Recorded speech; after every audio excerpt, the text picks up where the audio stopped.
two. 2 minutes in one. Yeah, I aged myself, didn't I? Y'all know that commercial? Embracing change.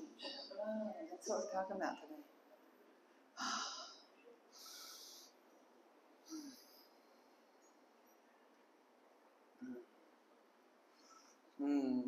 Embracing change. We don't need to worry about a thing. We don't need to worry about a thing. Change your thoughts, change your world. Change the things you think about, and the things you think about will change. Be the change you want to see in the world.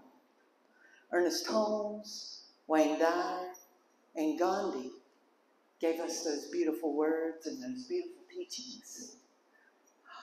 Our Creator God has given us the ability, a gift of free will and of thought, so that we can change our thoughts.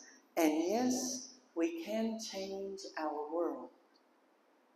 But first, we must be willing to welcome change and embrace change. Whether you perceive it or not, whether you acknowledge it or not, everything is constantly changing. The environment, the weather, the economy, technology, society, culture, your friends, family, your body, changing. Everything. And the better equipped you are to set your mind to embrace change, the easier it will be for you to live your best life. Making a living in a technology field. Well, that's a great way to learn how to embrace change. When I was in the Marine Corps, I went into something I never had any knowledge about whatsoever. When the recruiter said, "What do you want to do?" I said, "I want to do something I've never done before. I want to do something, I want to learn something I don't know." So I went into aviation electronics. And I met a young woman here today, Ruthie, who's a sister Marine, Semper Fi. And you know what? When I was stationed in Millington, because that's where they send all of us Marines to learn about electronics in aviation, Millington, Tennessee, outside north, in the northwest where there's nothing. You know, Memphis is down in the southwest corner of Tennessee, nothing up in the northwest. But go a little north from Memphis and you'll be in Millington, Tennessee, and there's a naval base there where they train the Navy and the Marines in all things aviation. Yes. And so, Ruthie, that I just met today, was the first female to go to Advanced First Term Avionics, which is a Navy school. Which is a naval school that is an advanced school. So if you're in the Navy, you got to sign on for extra 2 years to get to go to that school. But Marines do things a little differently. We don't get timing grade promotions. We get meritorious promotions, meaning you earn it. If you earn a promotion, you get it. If you don't, you can be in forever and still be that same rank you were. You get meritorious promotions. They do the same with our schooling. So you go to your basic school, you do well in that, you get to go on to another school. If you don't, you get put out in the Marine Corps and do the best you can with what you know. But the better you do in school, the more you get to go to school. So I got to go to basic electronics, then I got to go to advanced electronics, and then I got that holy grail of getting selected to go to AFTA, which is Advanced First Term Avionics. Ruby was the first woman. She pioneered that path so I could go. She did.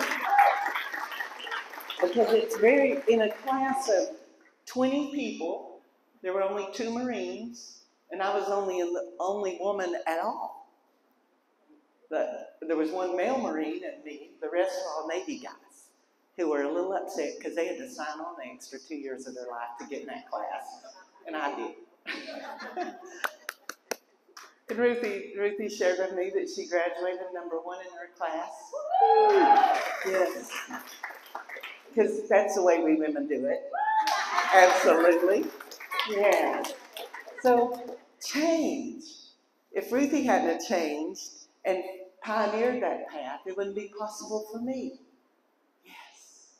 So, we pay homage and honor that.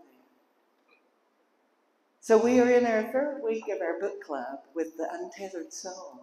How are you liking it? Liking it? You know, I love hearing your reports. I get little messages and emails and little texts and messenger messages on Facebook telling me how you like your group, that you had your group. We had our group tonight, Reverend Kimberley, and it was fabulous. Like, wow. And someone told me we had the best discussion I've ever been involved in my life. I love that. I love that. It's very thrilling. It's just so exciting. And now this week we're talking about embracing change. Michael Singer tells us that change can be viewed as either exciting or frightening. Do you find that true for you? Exciting or frightening. It's how you see it. When you feel those little anxious bubbles bubbling up, do you let it settle into fear, which is a lower vibration? Or do you bring it up and allow it to excite you about it? Because you can go either way with that. You can go either way with that feeling. And spiritually speaking, if you live with a lot of fear in your life, you're not going to like change. And you'll avoid it almost any way you can. You'll try to create a world around you that is predictable, controllable, and definable. Your mind will conspire to manipulate your life in such a way that you won't be feeling fear. However we view it, exciting or scary, we all have to face it. Change is the very nature of life, and change is constant, and there is no control.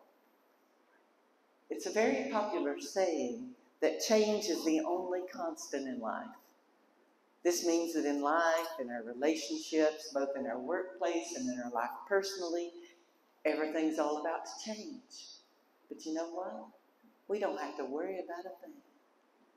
The key to growth and success is adapting and embracing the change. Embracing change, that's sometimes a challenge, isn't it? Change is constant in the world. Change is constant in our life. We track the moon.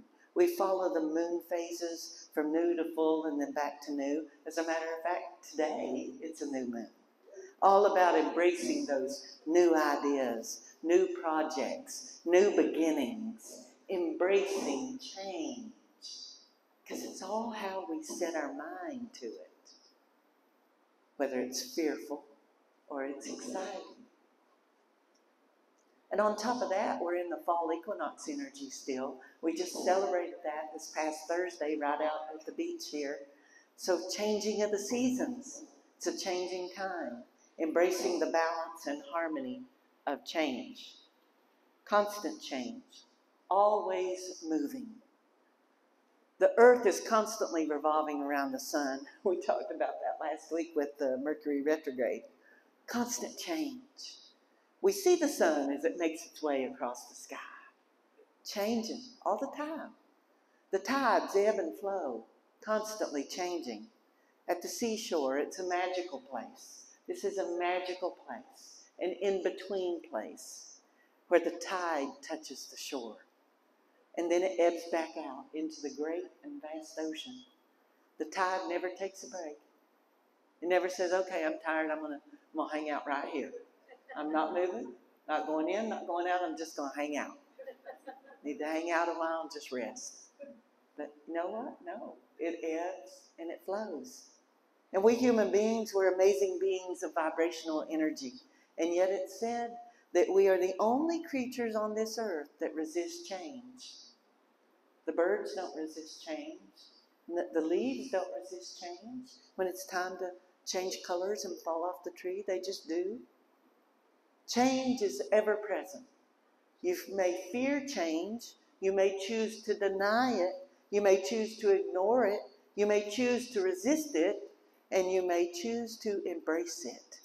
Either way, change is constant. And how you deal with it is always your choice. Life ebbs and flows. Changes ebb and flow. There's a moment and then it's gone. There's a moment and then it's gone. Were you present? Were you present? Did you choose to live in that moment? Or did you allow it to pass you by?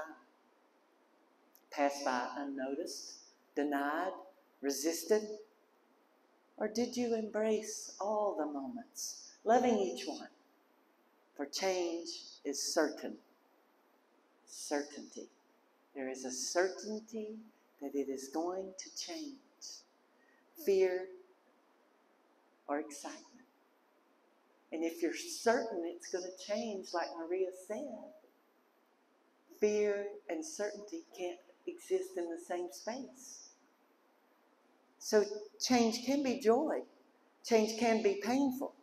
How you experience change is entirely up to you. Your attitude about change shapes your experience with change. You can welcome change, anticipate change, accept it, be grateful for it, or you can resent it. But it's still going to happen. Change is always going to happen. How does the change leave you? Does it bring you growth? Or did it bring you a teaching? Did it bring you a joy?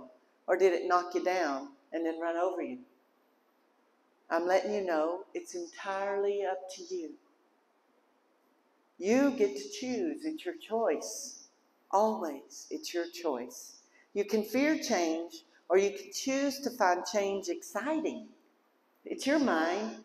Set it the way you want it to be. Exciting or fearful. As you grow spiritually, you'll find yourself going with the flow more often than not. You'll then realize that your attempts to protect yourself from your problems actually create more problems. When you attempt to arrange people, arrange circumstances so they don't disturb you, you feel you need to control people, control circumstances. It'll begin to feel like life is against you all the time. You'll feel that life is a struggle and every day is heavy because you have to control everything, which becomes a constant fight. You'll feel fear, you'll feel jealousy, and you feel that anyone at any moment can and will cause you pain and disturbance. They're going to disturb you. But choose to embrace change. Sit within yourself. Sit with it. Experience the strength of your inner being when your heart feels weak. That's the essence of the path. It is the essence of a spiritual life. Once you learn that it's okay to feel those inner disturbances and they no longer disturb your seat of consciousness, then, my friend, you're grown. You're grown as a 6-year-old. Yeah, then you're grown. You have no fear. You have a certainty about you. Sometimes when we face a challenging change, we may say, God, not my will, but your will be done. Or the way I say it is, I'll let Spirit guide me into the direction I need to go. Spirit's easy. Spirit always leads me right. And when things aren't going right, maybe I need to stop. S-T-O-P. I know some of you have heard me talk about that before. So just bear with me because there's new people here. You saw them stand up and get the bracelets. Yeah, they're new people. They hadn't heard it. They hadn't heard it yet. Sometimes change happens and we need to pivot and step. Now you know how I'm going to say that. So we need to stop. Stop what you're doing. T, take a breath. O, open your heart. And P, pivot and step. There are stationary moves, and then there are on the march moves. Pivoting steps and on the march move. You're marching and then you just got to pivot and step to get by what's in front of you. When you change your mindset around change, you find yourself looking forward to the opportunity to make changes. Change is growth. Change is constant. Growth is continuous. How are you growing today? I see you all growing beautifully. And let me assure you, God accepts you. God approves you right where you are. Faults and all. Mistakes, shortcomings, tall comings, whatever you have. Yeah. Not when you overcome things, but right here and right now. That's when God loves you.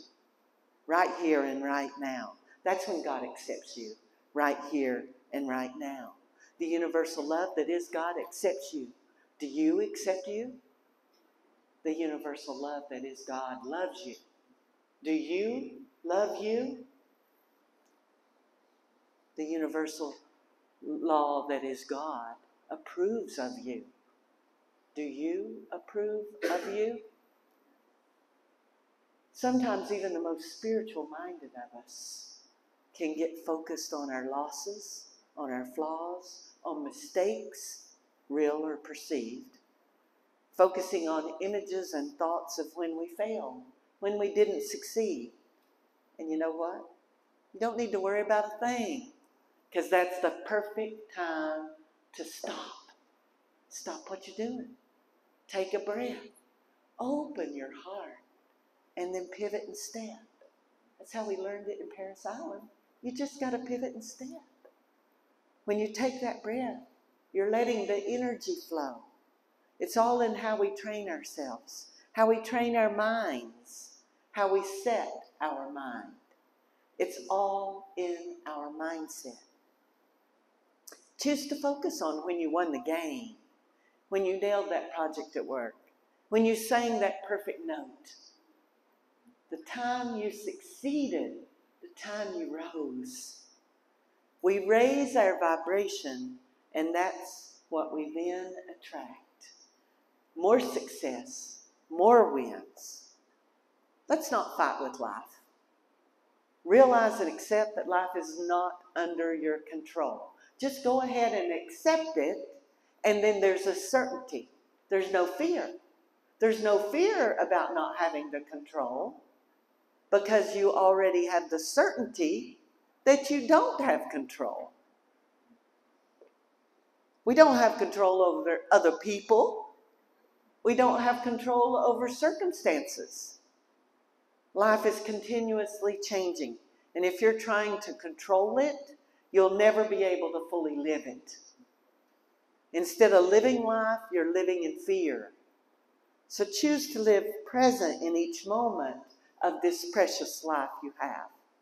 Choose to live in peace and love, not fear. Is your self-talk fearful? Is it full of fear? Does that voice in your head that Michael Singer talks to us about, does it convince you that fear can be a guiding force rather than a destructive force? Is your self-talk focused on the negative, or is it focused on the positive? You are the boss of that voice. When you are aware, just like Maria said. She's aware she had the thought, so she said, let me step back a minute. Yeah. Last week we talked about the energy of the heart. That which we fear, that which we bury within because of fear. That which we refuse to change becomes a blockage in our energy. That divine life force energy cannot flow through us when we have blockages and restrictions. It cannot nurture our heart, and our heart becomes weak. We become susceptible to those lower vibrations, like fear. Because let me tell you, fear begets fear. And the purpose of spiritual evolution is to remove those blockages that cause fear. We know from the scripture in the 30th Psalms, Joy cometh in the morning, because love begets love. And love is greater than fear. So the way to be rid of fear is to be more in love. Yes, there are forces out there that might try to stop you, but let's wonder out loud. Are you your worst enemy? Am I my worst enemy? Circumstances can come against you. People may come against you. But you can overcome all of that. The real problem is if you are against you. Negative self-talk can keep you from your destiny. Metaphysically, we know that we attract that which we focus our attention and our intention on. If we're focused on the negative, that's what we're going to be attracting back to us. And sometimes we may feel like we're fighting who we are, who we're meant to be, by trying to be like someone else. We see someone else and we think, oh, I've got to fake it till I make it. I've got to be like that. Maybe someone we admire, maybe someone we want to emulate. Then we learn that that's just not me. And you'll never be the magnificent success God put you here to be when you're trying to be like someone else. Trying to be someone else. Because they are them. And you are you. So step boldly forward and be the best you that you can be. When we compare ourselves to others, we may feel shortchanged sometimes. But here's the key. Accept who God made you to be. And know God has given you all that you need to fulfill your destiny. Use your strengths, your talents, your gifts, not in imitation of someone else. Don't try to do it like someone else. God created each and every one of us unique and individual. Be comfortable. Be confident in who God made you to be. Be comfortable in your own skin. Don't wish for what someone else has. You have exactly the correct gifts to shine in your own life. Being exactly what God created you to be. No one, and I mean no one, can do you like you can do you. I know that for certain. If you try to be something you're not, you'll find yourself struggling through life. But be yourself, your magnificent self, and shine your light for all the world to see. I'm going to repeat myself on that if it's okay. You have exactly what you need to fulfill your destiny. You already have it within you. So be good to yourself. Be kind to yourself. Be loving to yourself. One of the basic principles I live my life by is God is within me.